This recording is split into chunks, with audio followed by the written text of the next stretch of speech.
taruh. Ya yang ini spontan Bapak Ibu. Ya. Oh ya, boleh tanya siapa yang baru pertama kali datang ke gereja ini? Ada yang pertama kali?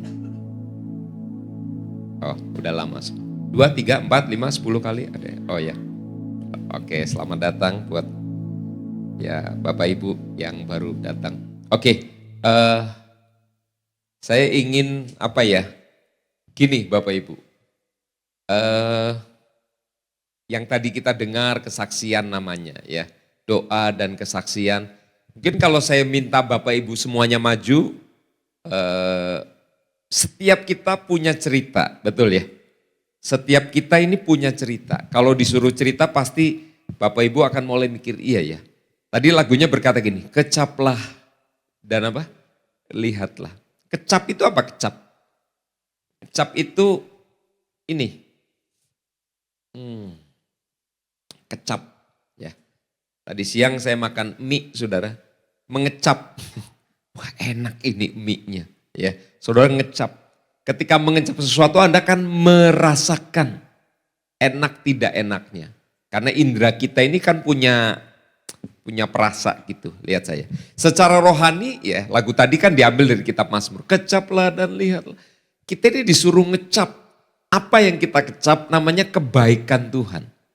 Ya, hidup tidak selalu naik barangkali. Ya, hidup kadang naik, sedikit turun, naik lagi sedikit turun ya. Kayak apa? Indeks saham barangkali gitu ya. Hidup itu kayak gitu. Tapi mari rasakan kebaikan Tuhan di setiap musim hidup kita. Bisa katakan amin. Lihat saya. Ketika turun bisa nggak merasa kebaikan Tuhan? Misalnya lagi sakit. Bisa nggak dalam sakit merasakan kebaikan Tuhan? Kira-kira bisa nggak? Bisa ya. Lagi sehat, lagi naik. Bisa nggak merasakan kebaikan Tuhan? Bisa. Tapi mana Anda lebih merasa kehadiran Tuhan ketika sehat apa sakit? Ketika sehat ya? Atau ketika sakit kayaknya lebih Tuhan gitu. Ya. Jadi maksud saya gini, setiap kan kita tahu lagunya musim kehidupan ya. Tuhan ada di setiap musim kehidupan kita. Maksud saya begini Bapak Ibu ya, yang bergereja di sini udah lama Anda juga tahu. Jadi di sini gereja ini bukan hanya sekedar kita ini nerima teori demi teori. Tapi kita mengalami, katakan mengalami. Katanya Tuhan baik, tadi Justin membawa kita saudara ya. Katanya Tuhan baik, kita nyanyi Tuhan Yesus baik dia. Tapi kita ngalami enggak sih kebaikan Tuhan? Ya nggak tahu sih Pak, Tuhan baik apa enggak, tapi yang jelas setahun ini saya makan 3 kali sehari. Artinya tidak apa? Tidak berkekurangan.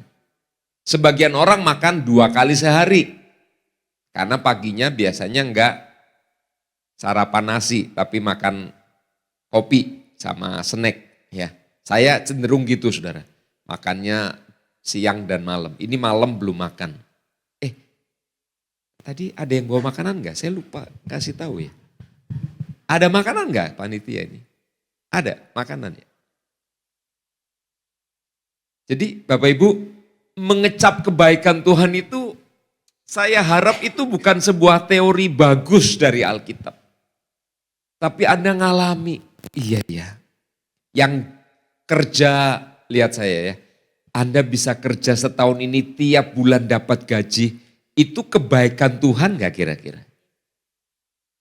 Yang jadi bos tiap bulan bisa kasih gaji, kebaikan Tuhan. Anda bisa menggaji orang nih tepat pada waktunya, itu kebaikan Tuhan gak? Yang buat yang kerja sih, memang saya harus dapat Pak, kalau enggak kami demo di depan kantor gitu. Ya, sementara si bosnya lagi gedak-geduk nih. Karena ekonomi lagi agak sedikit perlambatan gitu ya. Makanya pejabat bilang ayo sering ngopi, maksudnya biar sering belanja gitu ya. Biar ekonomi bisa berjalan dan lain sebagainya. Tapi saya mau katakan begini saudara. Setiap kondisi dan keadaan kita harus tahu Tuhan itu baik, amin. Coba nanti mulai apa ya, mulai dengan lambat. Kan kita ini biasanya cepat nih, gerusak-gerusu sudah. Gerusak ke sana ya. Wah, nanti jam 7 mau ketemu siapa nih? Bakar jagung ya. Jam 9 bakar apa? Ban dalam misalnya. Jam 11 nanti bakar. Mari Bapak Ibu, sekali-sekali perjalanan hidup kita ini pelan. Duduk di lantai, nyender, renungkan kebaikan Tuhan, amin. Tuhan itu sangat baik loh dalam hidup kita. Tuhan itu sangat baik. Ya sih Pak Rudi mah enak, Bu Ami tadi sembuh dari sakit. Lah saya gak pernah sembuh, berarti Anda gak pernah sakit kan, puji Tuhan. Ya, kalau Anda gak pernah disembuhkan artinya sehat terus. Itu kebaikan Tuhan atau enggak itu? Itulah kebaikan Tuhan. Ya, kalau saudara ngalami tadi ya seperti anak Bulani, sampai titik nol bahkan minus. Mungkin secara ekonomi gini, mungkin usahanya lagi jatuh, ada hutang kira-kira gitu. Tapi ketika dia ketemu sama Tuhan, Tuhan mulai secara secara nyata Tuhan kerja sampai akhirnya bisa utangnya tertutupi, bahkan bisa plus. Itu kebaikan. Jangan bilang ini, iya Pak kebetulan om saya baik sih, jadi dia kasih saya ini. Teman saya baik Pak, jadi ini. Loh memang saudara, Tuhan itu bisa pakai orang. Nah yang sering atau kadang-kadang kita rasakan adalah kita lihat orangnya atau medianya. Sejak saya jualan bubur Pak, waduh lancar. Jualan bubur ternyata bisa bikin orang jadi kaya. Sejak saya jualan handphone, sejak saya usaha ini ya, sejak saya usaha kopi ini itu, maka jadi orang lupa sumbernya Tuhan, tapi orang mengingat hanya medianya. Nah saya ingin mendorong sekali lagi, mari Bapak Ibu, mungkin Anda merasa tidak ada kesaksian yang pantas disampaikan. Kayaknya hidup saya flat aja Pak. Ya gaji gitu aja. Sebulan cuma naik 8% doang nutupin inflasi. Misalnya begitu ya. Loh Anda bergaji tetap itu adalah kebaikan Tuhan. Ya, mari malam ini malam kita berefleksi saudara. Karena saya sangat percaya bagaimanapun keadaan kita, Tuhan itu baik sama kita. Hanya kita belum nangkep belum nangkep itu. Makanya diajarin lagu, kecaplah dan lihatlah. Kecaplah dan lihatlah. Iya ya, Tuhan itu baik. Mari, saya akan dasari dengan kita buka 1 Samuel pasal yang ke-7. 1 Samuel pasal yang ke-7 kita baca beberapa ayat mulai dari ayat yang kedua. 1 Samuel 7 ayat yang kedua. Nanti kita akan baca sampai ayat 14. Banyak ayat, pelan-pelan Bapak Ibu. Sejak saat tabut itu tinggal di Kiryat Yearim, berlalulah waktu yang cukup lama, yakni berapa itu? 20 tahun dan seluruh kaum Israel mengeluh kepada Tuhan. Ayat 3 baca sama-sama. Lalu berkatalah Samuel kepada seluruh kaum Israel.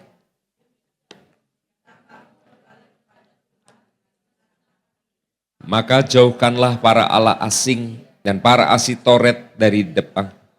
Dan tujukanlah hatimu kepada Tuhan dan beribadahlah hanya kepadanya. Maka ia akan melepaskan kamu dari tangan orang. Oke, mari bayangkan begini saudara. Pada zaman hakim-hakim ya, ada orang namanya Samuel memimpin orang Israel waktu itu saudara. Ingat Samuel adalah hakim, lalu raja dari orang Israel itu adalah Tuhan. Amin Bapak Ibu. Nah, apa itu tabut? Tabut adalah sebuah kotak di mana Tuhan menyatakan kehadirannya.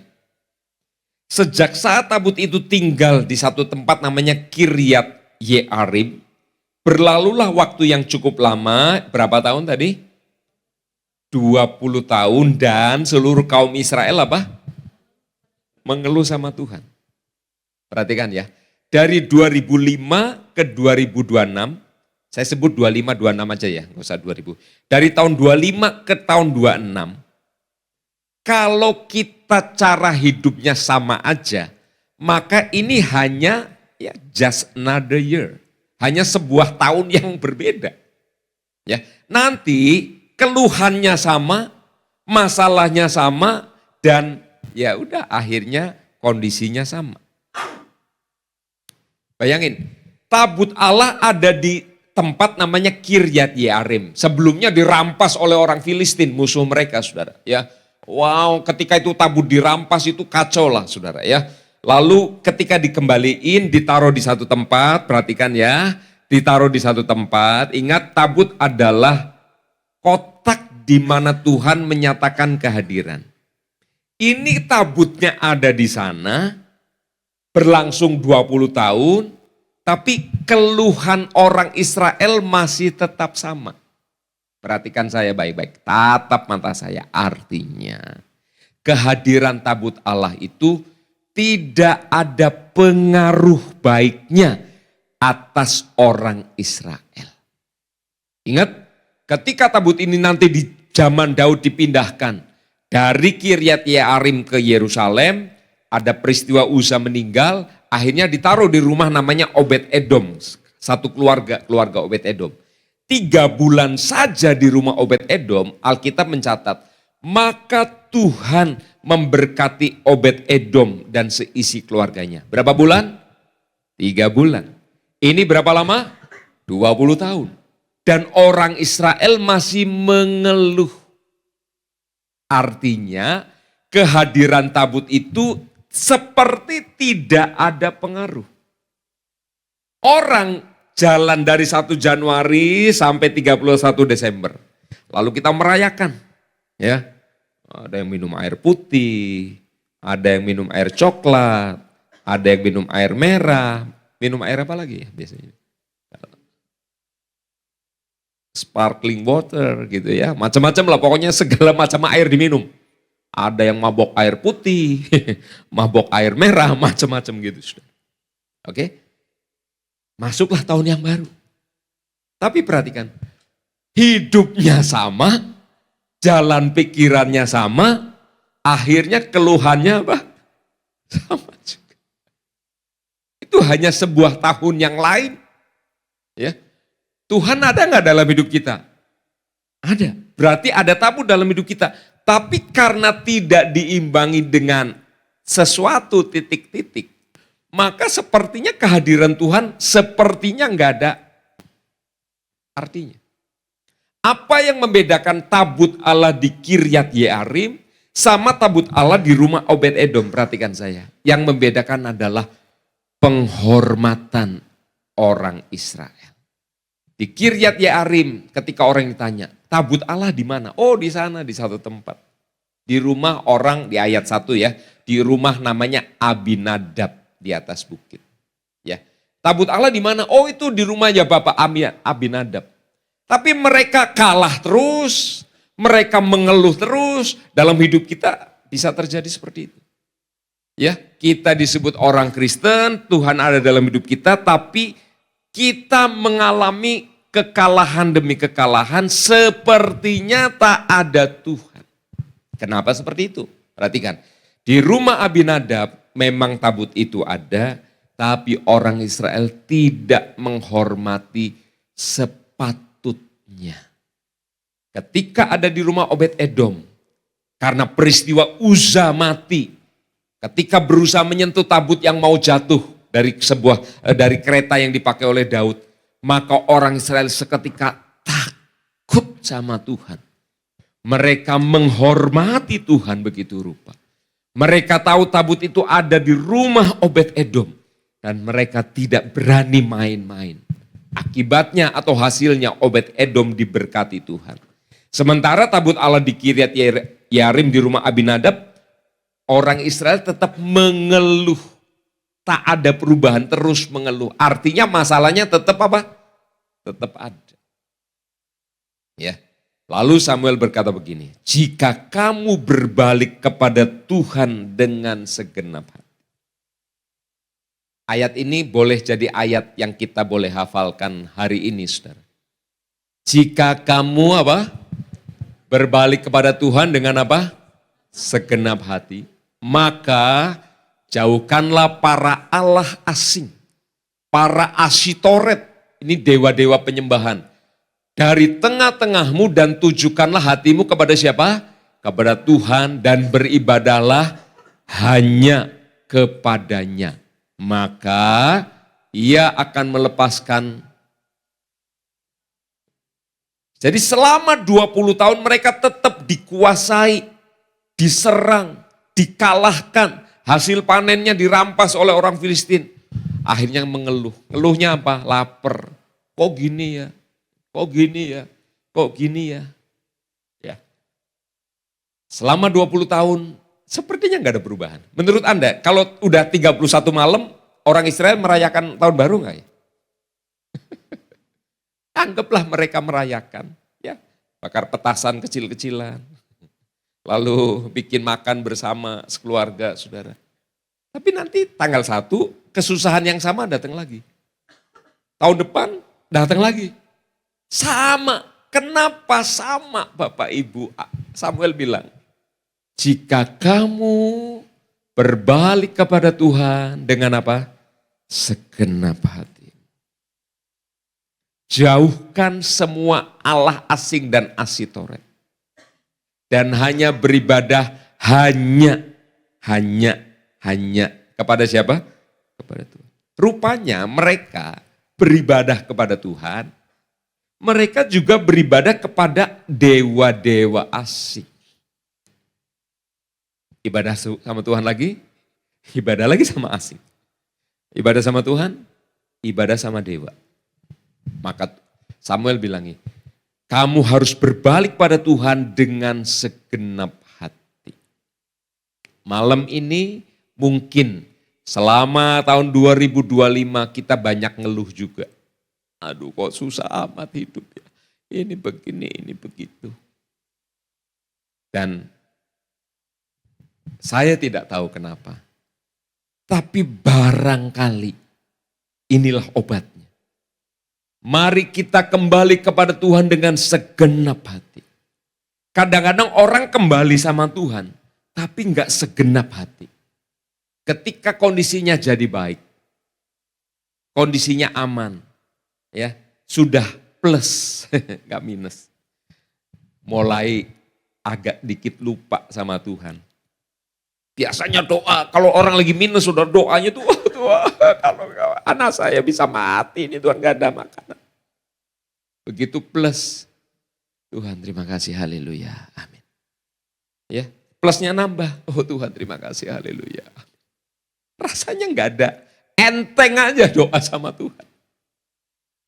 Tapi kalau lagi minus, anaknya divonis mau mati, itu orang doanya begitu sungguh-sungguh. Dorongan saya adalah, mari doa sungguh-sungguh segenap hati, tanpa menunggu situasi menjadi kacau. Amin Bapak Ibu. Mari doa tiap hari. Cari Tuhan dengan segenap hati. Ya, kalau lagi doa, ini pelajaran yang sederhana. Jauhkan handphone dari jangkauan kita. Ya 3 kilometer lah di sana. Jadi kalau ada bunyi kering, Shopee check out. Enggak tergoda. Kalau bisa matiin itunya apanya itu. Suaranya dimatiin. Pak suara matiin tapi masih getar-getar dia memanggil saya Pak. Oh, ya. Itu namanya panggilan handphone itu. Oh iya saatnya shopping. Bu Pak, ayo cari Tuhan dengan segenap hati. Tapi kadang-kadang males doa Pak Rudi. Ya itu memang dewa-dewa asing itu kayak gitu. Ya, dewa asing mengajak orang akhirnya Asitoret, dewa Baal. Membuat orang, lihat saya, menyembah Tuhan. Tapi juga menyembah dewa asing. Akibatnya apa? Enggak sepenuh hati. Dan Tuhan tidak mau yang enggak sepenuh hati.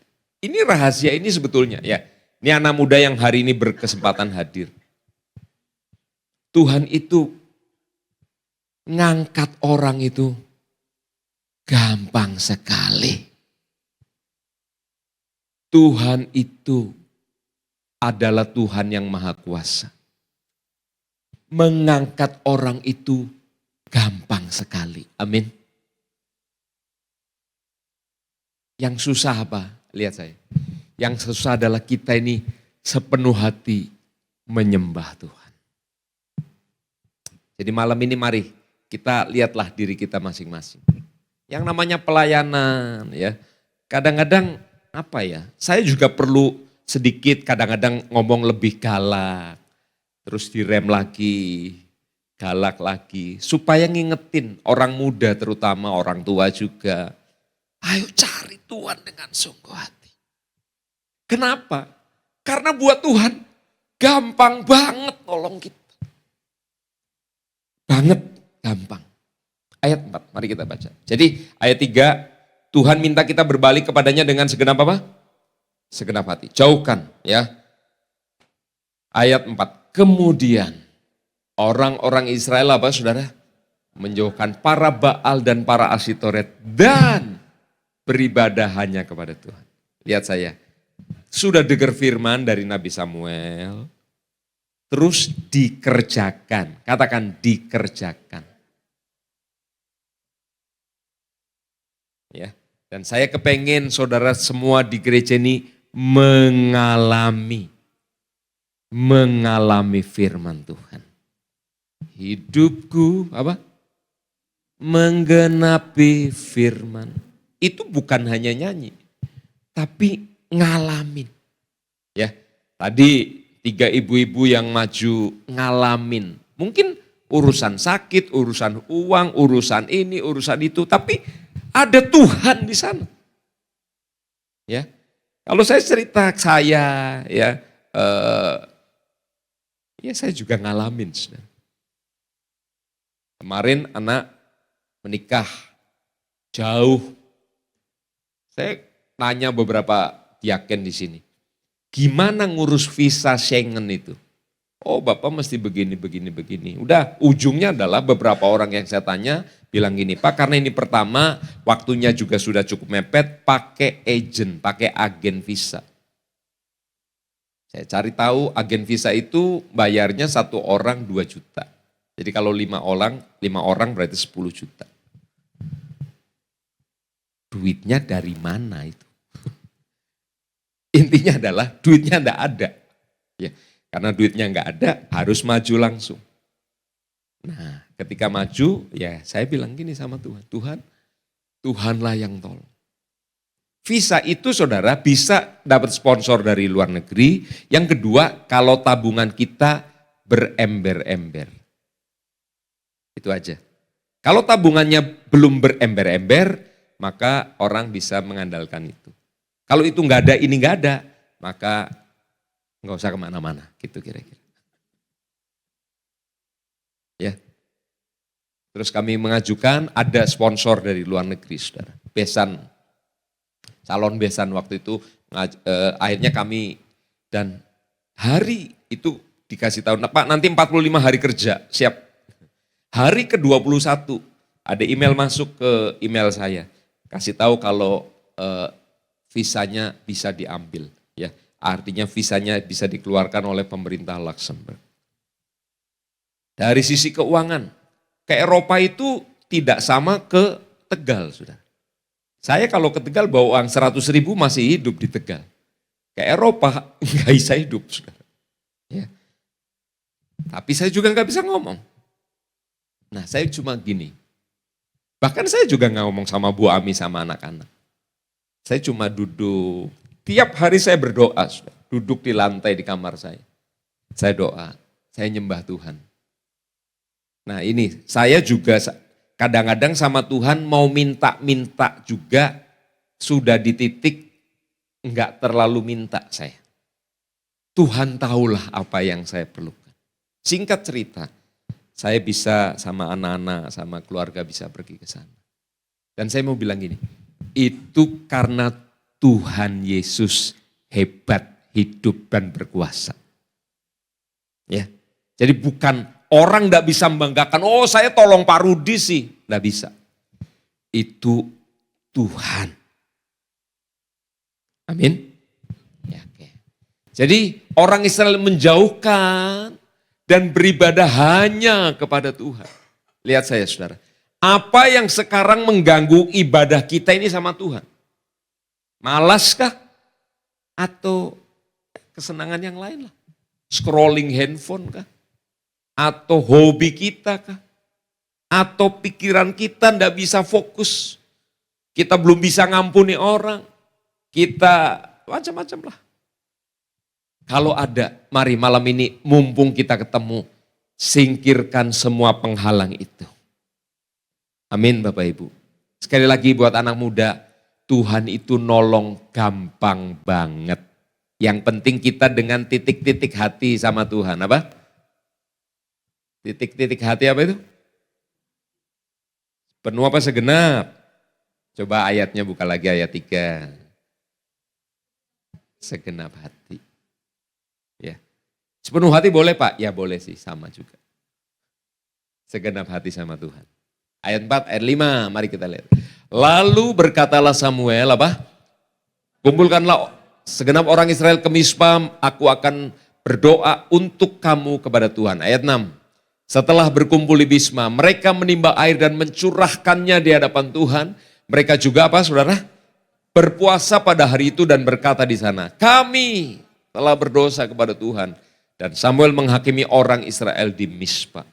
Ya, dosa-dosa orang Israel dihakimi di sana. 7.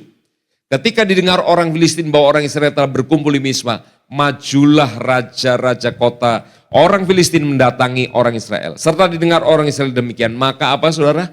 Ketakutanlah mereka terhadap orang Filistin. Lagi kumpul, lagi dihakimi oleh Samuel. Tiba-tiba kota-kota di sekitar mereka maju dan menyerang. Wajarlah kalau mereka takut. Itu respon yang wajar. Ayat 8. Baca sama-sama. 1, 2, 3. Lalu kata orang Israel kepada Samuel, janganlah berhenti berseru bagi kami kepada Tuhan Allah kita, supaya ia menyelamatkan kami dari tangan. Tadinya mereka beribadah kepada Allah dan Baal-Baal, dewa-dewa asing. Sekarang mereka bilang jangan berhenti berseru kepada siapa? Kepada Tuhan. Mereka sudah tidak lagi hatinya nyantol. Lihat saya, mereka lagi takut, tapi ada Samuel di situ, lalu mereka bilang, Pak Samuel jangan berhenti.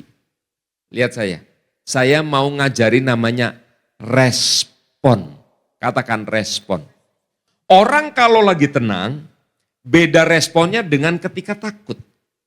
Ketika tenang, orang senyum-senyum. Santai, pikirannya jernih. Tapi ketika serangan datang, orang jadi takut itu beda. Ya, mungkin Anda pernah lihat film orang lagi dikejar naik mobil, mau masukin kunci aja, masukin itu gemetar sampai nggak ketemu-ketemu lubang kunci. Dalam kondisi tenang biasa ceklek.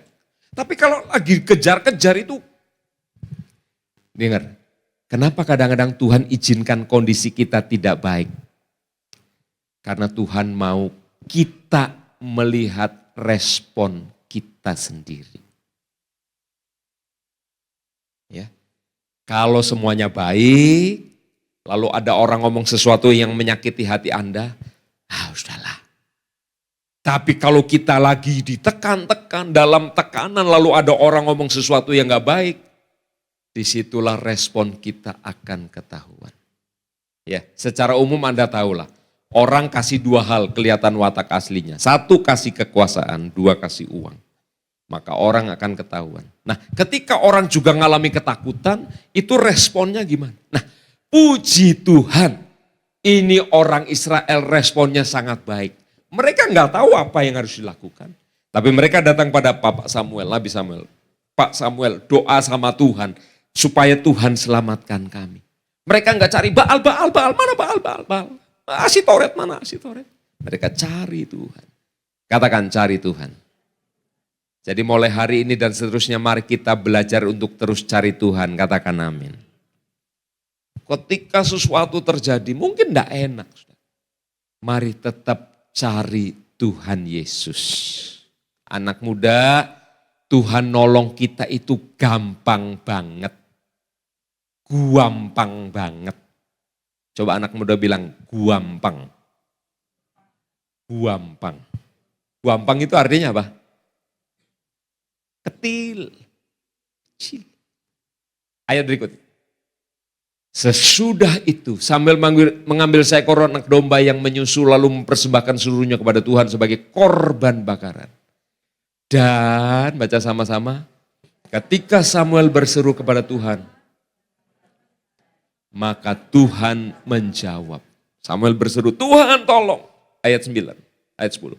Sedang Samuel mempersembahkan korban bakaran itu, majulah orang Filistin menyerang melawan orang Israel. Tetapi pada hari itu apa?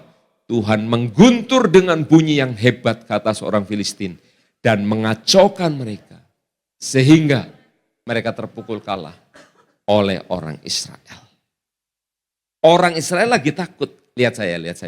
Kalau misalnya Israel punya pasukan 1.000.000 yang nyerang 200.000, takut nggak kira-kira? Orang Israel punya pasukan 1.000.000 yang nyerang 200.000. Kira-kira takut nggak? Bisa diatasi 200.000? Bisa. Tapi kalau sebaliknya, mereka punya 200.000 yang nyerang 1.000.000, takut nggak? Ayat sebelumnya, kenapa mereka, ayat sebelumnya lagi, kenapa mereka takut? Ya, kenapa? Ayat sebelumnya lagi, ayat 7, ya, ketakutanlah. Kenapa mereka takut? Karena mereka sadar secara manusia, kekuatan tentara, mereka pasti kalah. Lalu mereka minta supaya Samuel mendoakan, dan Samuel berdoa. Ketika Samuel selesai berdoa, ayat 10 tadi, Tuhan dikatakan mengguntur. Ya, mengguntur itu mengeluarkan guntur, saudara. Kilat sehingga musuh kacau, mereka hanya dalam tanda kutip, musuhnya udah lari, mereka hanya menyerang, saudara, untuk kemudian mengambil jarahan setelah mengarahkan orang Filistin. Anak muda, ini yang Om bilang tadi, buat Tuhan, nolong orang itu gampang. Betul ya? Tuhan hanya mengirim guntur, mengguntur, ada suara yang mereka takuti, saudara. Ya, seperti kalau kita ada guntur, ada kilat yang dekat, kita takut. Lalu musuh menjadi kacau.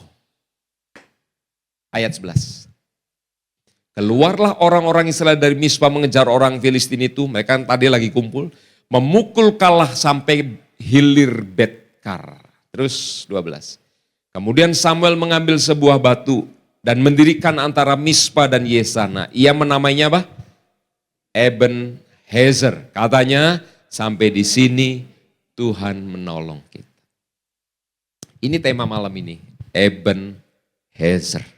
Ya, sampai di sini. Mereka udah nyerang. Bu Pak, 1 jam sebelumnya mereka takut. Karena orang Filistin nyerang dan mereka enggak punya persiapan. Dan mereka tahu jumlahnya kalah. Perlengkapannya juga kalah, saudara. Dan kalau menang enggak takut. Anda tiba-tiba muncul tagihan lah dari sekolah anak saudara. Bu, harus bayar 2 juta. Anda punya duit 2,5 triliun. Kebanyakan ya. Anda punya tabungan 100 juta. Muncul tagihan 2 juta. Terus apa yang dilakukan? Langsung ambil handphone. Bayar pakai apa nak? Kris, oke. Kris. Tapi kalau uangnya 2 juta, tiba-tiba muncul tagihan 100 juta. Dari manalah gitu ya, rumah sakit atau apa. Gemetar enggak? Gemetar. Sama kayak orang Israel pada waktu itu. Ya, orang Israel juga gemetar. Tapi mereka sekarang respon, katakan respon. Responnya udah bener. Cari Tuhan. Bapak Samuel tolong doakan kami. Jangan berhenti berdoa. Ya, mari hari ini ke depan kita belajar respon. Ya, tapi dia salah Pak. Dia layak dimarahin, layak dimaki-maki. Betul. Tapi ketika kita memaki-maki orang, lalu keluar semua kata-kata kotor di hati kita. Bukankah itu hanya menunjukkan isi hati kita yang kotor? Tapi kalau toh itu juga terjadi, saya hanya bilang, itu pun baik. Jadi kita tahu isi hati kita yang sebenarnya. Penuh dengan kalajengking, keong, jerapah dan sebagainya. Ya, semua macam binatang. Tapi mari kita belajar. Harusnya dia, Tuhan tolong aku. Gitu Bapak Ibu. Tuhan tolong saya untuk memberikan respon yang terbaik. Ya, namanya perjalanan hidup kan gitu ya. Saya sebagai gembala juga ya ngadepin kita. Anda ngadepin saya juga mungkin pegel-pegel juga di hati barangkali ya. Sama seperti saya ngadepin Anda. Pas saya ke toilet ke belakang. Saya suka lihat orang dulu, saya suka rewel ngomong soal jangan main handphone. Terus Bu Ami bilang, udah gak usah diomongin. Terserah aja. Udah saya gak ngomong udah lama ya. Mungkin karena saya gak ngomong, sekarang banyak orang pakai handphone lagi. Ada yang nangis, ada yang ketawa, bingung deh. Ini hati pengennya saya tepuk, besok-besok saya tepuk ya. Nonton apa? Gedein volumenya gitu ya. Maksudnya ayo sepenuh hati sama Tuhan, amin. Buat Tuhan nolong itu gampang banget. Mereka hanya mengejar ya. Ayat 13, demikianlah orang Filistin ditundukkan dan tidak lagi memasuki daerah Israel. Tangan Tuhan apa? Melawan orang Filistin seumur hidup Samuel. Hari ini tanggal 31 Desember 2025 saudara. Jam 19.34. Sampai sekarang Tuhan masih tolong kita, amin Bapak Ibu. Besok Tuhan tolong enggak? Tolong. Karena ayatnya berkata, Tuhan Yesus tetap sama baik kemarin maupun hari ini dan sampai selama-lama. Jadi Tuhan itu pasti akan tolong kita. Ya.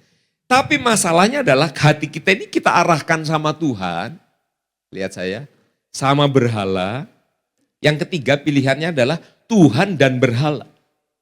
Dan ini yang kadang-kadang kita nggak sadari. Oh saya masih ke gereja kok, saya masih melayani kok. Tapi nanti dia sujud sama berhala. Berhala itu bisa namanya uang, berhala itu bisa namanya jabatan, berhala itu macam-macam lah.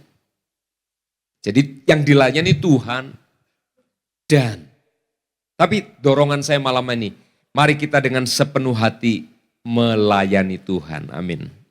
Ya, sekali lagi buat Tuhan menolong orang itu gampang banget. Ayat yang ke-14, ayat 13 dulu biar. Demikianlah orang Filistin itu ditundukkan dan apa?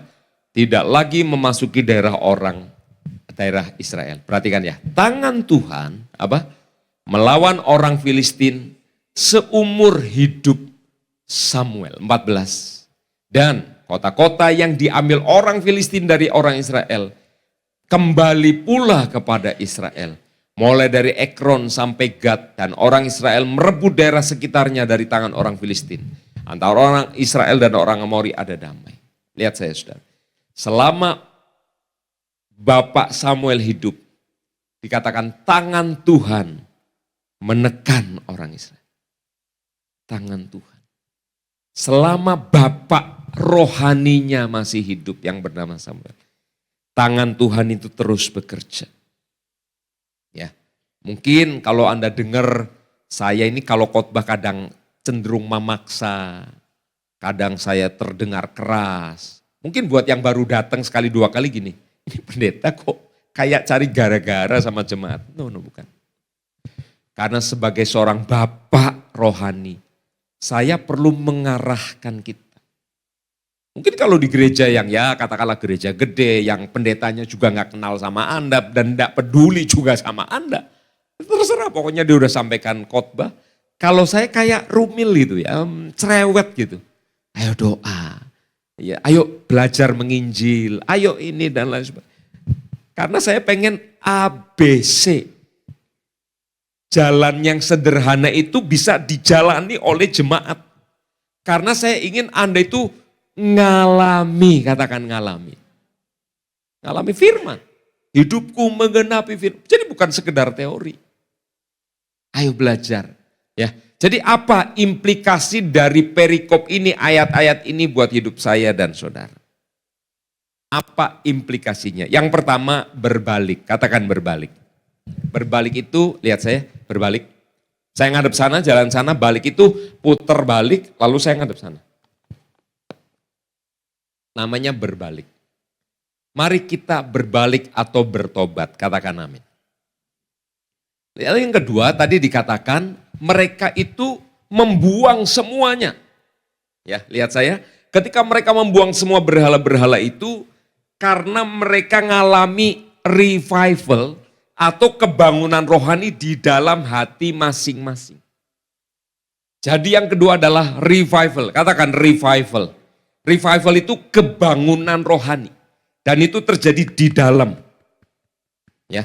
Dan nanti kata revival ini akan terus saya khotbahkan mungkin sepanjang tahun ini supaya setiap orang tidak ada yang tidak mengalami. Ya, setiap orang mengalami. Alah Pak, susah-susah amat, hidup aja masih susah. Nah justru itu. Hidup orang mengeluh terus selama 20 tahun. Karena tidak mengindahkan, hatinya tidak mengalami kebangunan rohani. Nanti di bulan Januari, Februari, Maret, tiap Jumat saya ngajak saudara ayo datang ke tempat ini. Kita sama-sama ada di menara doa di tempat ini. Naikkan pujian penyembahan. Tujuannya adalah supaya kita ngalami revival, kebangunan rohani. Amin. Yang pertama apa tadi? Berbalik, katakan berbalik. Kalau enggak apal, catat. Yang pertama apa? Berbalik atau Yang kedua apa? Revival, katakan revival. Nanti yang ketiga itu bagiannya Tuhan. Tuhan memberikan victory atau kemenangan. Ya, sekali lagi anak-anak muda dengerin Om Rudi. Buat Tuhan kasih kemenangan itu gampang. Tapi dua hal yang bagian kita. Pertama, kita berbalik, bertobat. Yang kedua, biarlah kita ngalami revival. Ya, revival. Gimana caranya Pak? Ya kadang-kadang kita baca, saya kan dorong saudara baca Alkitab. Lihat saya, kalau baca cuma kayak nggak ada apa-apa, itu susah. Ya, saya baca Alkitab. Saya tulis di dalam namanya Project 33. Yang kedua dengerin saudara, yang bisa nolong kita sesuatu bangkit, Anda bisa dengerin YouTube pengkhotbah. Ya, kalau saya boleh sarankan Anda bisa denger namanya pengkhotbahnya Pendeta Leonardo Syamsuri. Yang kedua Pendeta Stephen Agustinus. Anda boleh dengarkan dua orang ini saudara. Ya, supaya ngalamin itu. Yang ketiga, baca buku. Ya. Tahun-tahun lalu saya setiap tahun menghadiahkan buku sama para diaken, para pengerja, beberapa kabit. Kemudian ya, buku terus. Buku lagi, masa kita dikasih hadiah suruh baca. Oh berarti orang belum nangkep. Akhirnya bukunya ditaruh aja, karena nggak nangkep. Padahal kalau Anda baca buku yang saya kasih, ya itu buku-buku yang merevive hati saya, membangkitkan hati saya. Ya, dulu saya bagikan buku namanya Pemburu Tuhan. Saya bagikan buku Wiki Church. Saya bagikan beberapa buku yang lain saya nggak ingat saudara. Tapi buku itu saya baca nolong saya. Ya, dan ketika itu membangkitkan saya karena saya memang harus memberi makan kepada setiap kita, makanan rohani. Mari Bapak Ibu, saya ingin mendorong ganti tahun bukan hanya sekedar ganti tahun, katakan amin saudara. Pengalaman orang Israel 20 tahun dan mereka keluhannya sama. Tapi saya rindu bahwa ketika kita masuk tahun yang baru, kita menghormati hadirat Tuhan, amin. Buang semua berhala. Kita kembali sama Tuhan dan saya percaya ketika dengan segenap hati ada revival. Yang ketiga, victory, kemenangan, pemulihan, apa saja. Itu dengan gampang Tuhan bisa kerjakan. Mari bangkit berdiri. Hidupku menggenapi firman.